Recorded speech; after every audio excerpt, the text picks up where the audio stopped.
Greetings all, this is the J-Man from Metal Sharks, and my dad, John Long Silver, and I are trying something different today. We're going to a coin and cover show.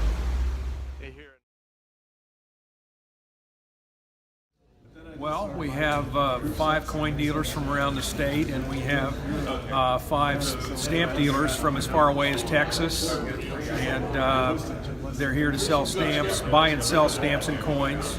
And we have door prizes for beginner collectors and giveaway items. You know, it's a good chance for collectors to get together and promote the hobbies. Every year at this time we coordinate with Springtime Tallahassee. We find that gives us a lot of walk-in traffic, and it's been very successful. We have a lot of happy viewers.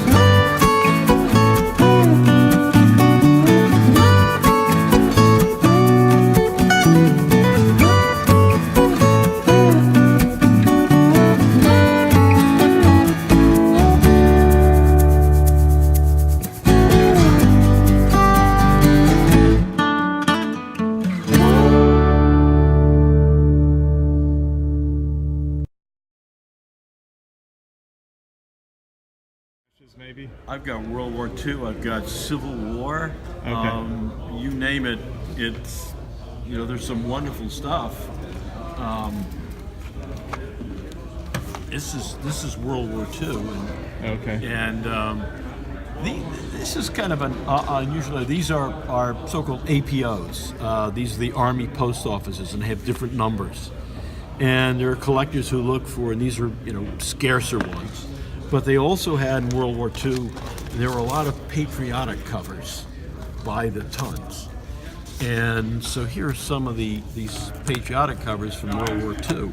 Okay. These are, you know, just fancy kind of, look at there's one, MacArthur, and there's a colorful one. Oh yeah, that's really neat. But you know, they take after, in the Civil War, they did the same thing in the Civil War. Amazing stuff, you know, for that old. Yeah, the colors are still very vivid on those. They're amazing, aren't they? Yes, sir. And goes away, my boys, and goes away. Farewell to college joys, we sail at break of day.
There are ads for anything you can name.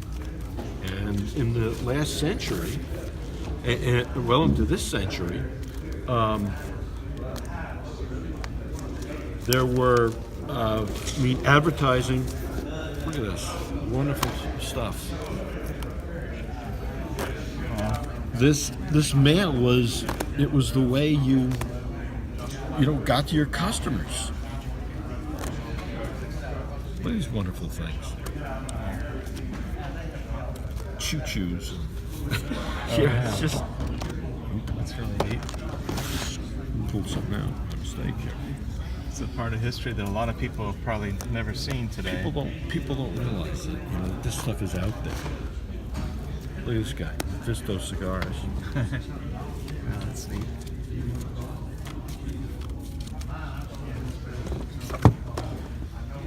And all this stuff is readily available, it's affordable. How much would one like this run with a train on it? Well, that with the train multicolor, that one's $125. It's not Okay. cheap, but Yes. Okay.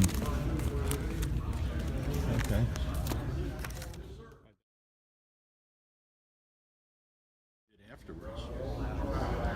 Here's your automobile, you wore your mask because you're going to get a face full of dust and dirt. Huh.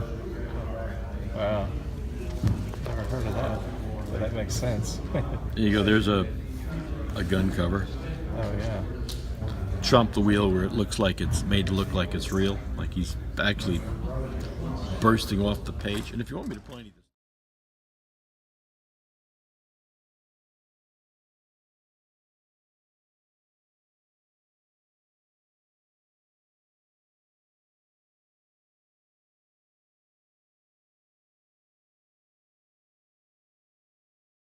Well, the U.S. Post Office, when the Confederates fired on Fort Sumter in April, Yes, sir. the Civil War started, but the U.S. Post Office continued to operate in the South until June 1st of 1861. So here are two parties that are at war, and the Post Office is just going about its business. Like nothing happened. Kind of oblivious. It's just Huh? absolutely amazing. Huh. You know, rain, sleet, snow, Civil War, mail Yes. goes through. Huh. Wow, that's really interesting. I didn't know about that. It's fascinating. So this is some Confederate money here. These are it's Confederate money.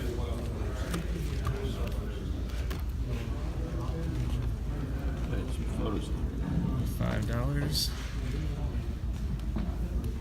10. Another 5. Kind of looks like Monopoly money on Yeah. the back. Huh. Doesn't look as fancy as regular US money.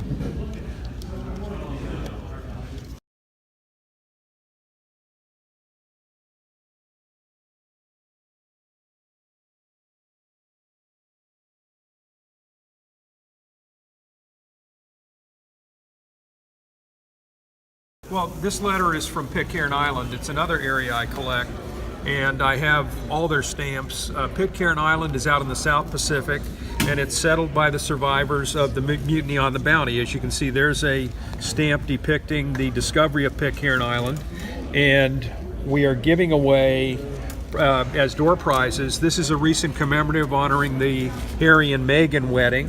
Okay. And yeah, that's a popular topic. And this is the flora on the island of Pitcairn Islands, on Pitcairn Island itself. And here is a stamp shaped like a squid. It's really colorful. Which, well, no, Pitcairn Island is very popular. They don't print wallpaper. Some countries print junk stamps, but as you can see, these are very well designed, and they're quite popular with collectors. Shore we learn, Navy, Eastern call, faith, courage, service, true with honor over all. John Long Silver here. We had a great time at the Tallahassee stamp. I guess they call it stamp and cover show, but it was a coin show too. But what I got at the coin show, and I didn't pay that much for them. A lot of these things I got at half price. This is a 1955 S. It's a rated PCGS MS66 coin.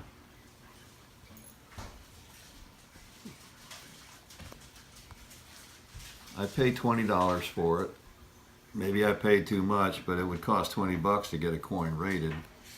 And I think the wise thing to do is to try to buy them already rated, because of the expense of getting them rated, and if you want to sell it, collectors know what it is. Then I picked up 2 quarters, both silver, 1962 and 1963, no mint marks. They were, I probably paid more than I should have. I paid $5 a piece. I don't know, the melt value may be less, probably is. The dimes were $2 a piece. Now they wanted $1.10 for melt value dimes, which I thought was high. but I got a 1960, a 62, a 63, another 63. Nothing special about them except that some of them may possibly be proofs, except that they don't have the S mint mark. Like this one here, looks like it has frosting and it could be a proof, but I don't know. I thought all proofs had S mint marks. So I've got a lot to learn. And then I wanted an Indian head penny that actually said Liberty on the band, on the feather band, and the ones I find are always worn down. So I finally got one.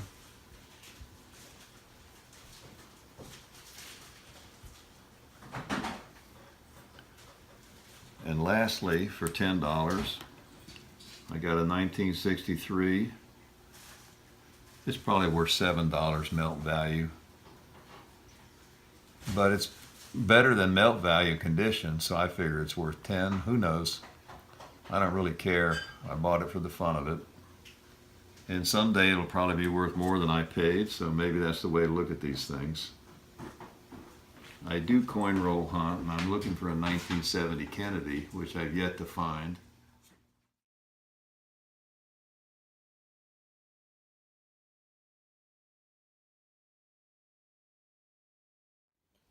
Greetings all, this is the J-Man again from Metal Sharks.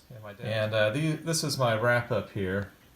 I was able to buy some wheat pennies at about $2.50 a roll, or about 5 cents a wheat penny. So that's a little bit higher than I usually like to spend. There were also 12 Indian head pennies at $1 each, which was part of the deal, so I was happy about that. And then down here I have some dimes that I bought about at melt value, about $1.10 each. And one of them is 41, and then a 47 and 49, and a 61 and a 63. And then over here are some neat postcards from Key West in the late 30s or 40s. And that's something that maybe sometime, a story for another day would be about how my grandmother was involved in the opening of the overseas highway to Key West in 1938. So I want to get those postcards and maybe get them framed one day to commemorate that. And then these are special stamps and print-ups that they gave us at the show. Those are free, and the registration was free. And then lastly, this was $1, a special commemorative of Chief Osceola.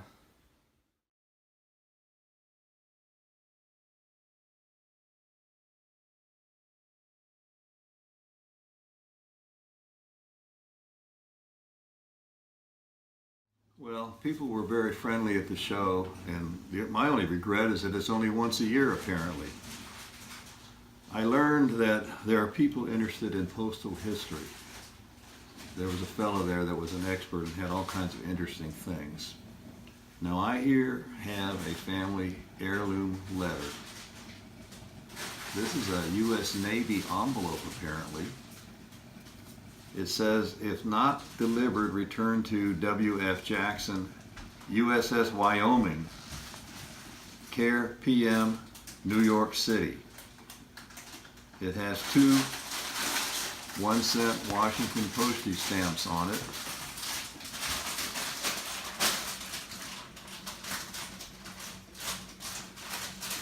And it's addressed to my great-grandmother's sister.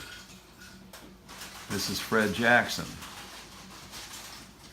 South Paris, Maine. Yes, the Jackson family, of which I'm a descendant, are the ones that founded Paris, Maine, before and after the American Revolution. Lemuel Jackson was the founder, and his sons. And I and J-Man are their direct descendants. Now, the postmark, I don't think I can read. It looks like June. It's stamped Wyoming for the battleship, but I can't see the year, unfortunately. But here's the letter. The letter is dated USS Wyoming, Veracruz, Mexico, June 21st, 1914. Dear Aunt, your received this AM, oh, postcard. Your PC must mean postcard. Received this AM and will answer right away to let you know that I am well and haven't lost my senses yet, although there is no telling but what I will be before I reach the good old States again. I have been in a good many difficult ports, but this one has them all beat. We go ashore twice in 5 weeks, and the rest of the time we are aboard ship, and the sun's so hot here that almost burns the hair off our arms. Oh, some class to this place. One can see some water. I don't know what he's saying there exactly, but some sky and some mountains in the distance. It makes me wish for the farm when they send me down in this part of the country, but I guess I can stick it out. I have a little over 6 months to do this on this contract with Uncle Sam, and I guess it will be the last one of this kind. How is Marie? Tell her to drop me a card or a letter. Anything helps to relieve the lonesomeness of this place. Tell Uncle Fred that I send him my regards. Well, Aunt Lottie, I guess I will have to close for this time. I hope this finds you the same as it leaves me, as I am in the best of health and hoping to hear from you again in the near future. I am your loving nephew, W.F. Jackson, William Francis Jackson. He was called Will by the family. And he says, my address, W.F. Jackson, care of PM, New York, USS Wyoming. I think it's very interesting to have these old family letters, and people have them. They need to preserve them somehow. A lot of history there. Yeah, he was in the best of health. Unfortunately, he caught the Spanish flu. He did recover, however. If he hadn't recovered, I wouldn't be here telling you this story. But apparently it was a very close call. One of the other sailors took especially good care of my grandfather. And for that, I don't know who he was, but I am eternally grateful, and may God bless him wherever he is. So that's the story of this particular letter. I hope everybody that watches this will go through their stuff and see if they can find some